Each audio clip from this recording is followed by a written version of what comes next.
Diawali dengan pesawat Hercules menerjunkan pasukan khusus ke perairan Danau Jatiluhur untuk mengepung area yang dikuasai musuh. Di sisi lain, anjing K9 mampu menunjukkan keberadaan bahan peledak yang disimpan di beberapa kotak hitam oleh kelompok teroris. Sementara pasukan khusus yang bersembunyi di bawah tanah langsung melakukan penyerangan lewat darat, memasuki kawasan hutan dan berhasil memangsa ular yang mencoba menghalangi pergerakan.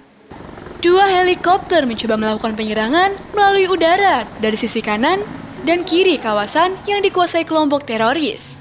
Sementara pasukan lainnya terus berusaha membebaskan seorang warga sipil yang disandra kelompok teroris.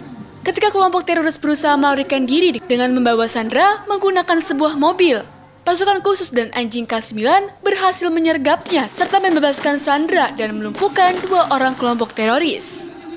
Seorang sandera pun akhirnya berhasil dibebaskan dan selamat tanpa mengalami sedikit pun luka. Usai membebaskan sandera dan melumpuhkan kelompok teroris, pasukan khusus ini diperintahkan untuk menghancurkan seluruh bangunan yang selama ini menjadi tempat persembunyian kelompok teroris di kawasan Waduk Jatiluhur. Pembebasan sandera serta penyerangan terhadap kawasan teroris ini merupakan adegan latihan pasukan khusus Taipur Kostrad TNI AD. Dalam mengisi acara pengukuhan serta penutupan latihan pasukan khusus pengintai pasukan tempur Taipur Angkatan 7 di area Mako Kostrad Sukasari Jatiluhur, Purwakarta, Jawa Barat, Selasa siang. Meski di bawah guyuran hujan deras, Pan Kostrad Letjen Edi Rahmayadi terlihat bersemangat memimpin upacara.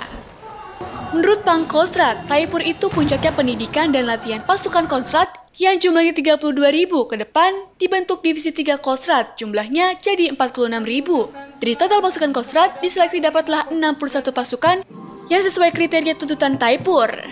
Dari 61 pasukan Kostrad yang terpilih untuk mengikuti pendidikan Taipur ini, hanya tersisa 56 pasukan, karena sisanya tak memenuhi kualifikasi. Mereka menjalani pendidikan mulai dari Cilodong, Kabupaten Bogor, menyusur hutan di sekitar Gunung Sanggabuana, hingga akhirnya berakhir di Bendungan Insinyur J. Juanda. Pasukan Taipur itu adalah puncaknya latihan pasukan Cakra yang dilatih oleh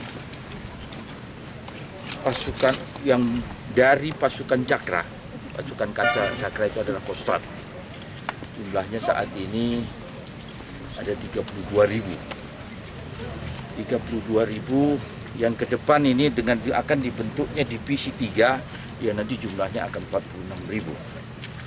Dari 29.000 yang kemarin, karena kenapa 29.000 yang lain sedang melaksanakan operasi, diseleksi dapatlah prajurit sejumlah 61 yang sesuai kriteria tuntutan kemampuan Taipur. Pasukan Taipur adalah pasukan khususnya Kostrad. Dia jumlahnya sedikit, hanya 1 detasmen. Setiap tahun dia melahirkan hanya kurang lebih 50 prajurit.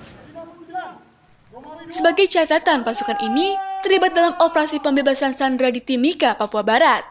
Tidak hanya itu, pasukan Taipur juga terlibat dalam operasi di Poso. Sebelum menjalani pendidikan Taipur, mereka harus melewati pendidikan standarisasi Kostrad selama 5 bulan, pendidikan Rider selama 4 bulan, kemudian lolos seleksi untuk mengikuti pendidikan Taipur. Tim Liputan, Badar TV Purwakarta.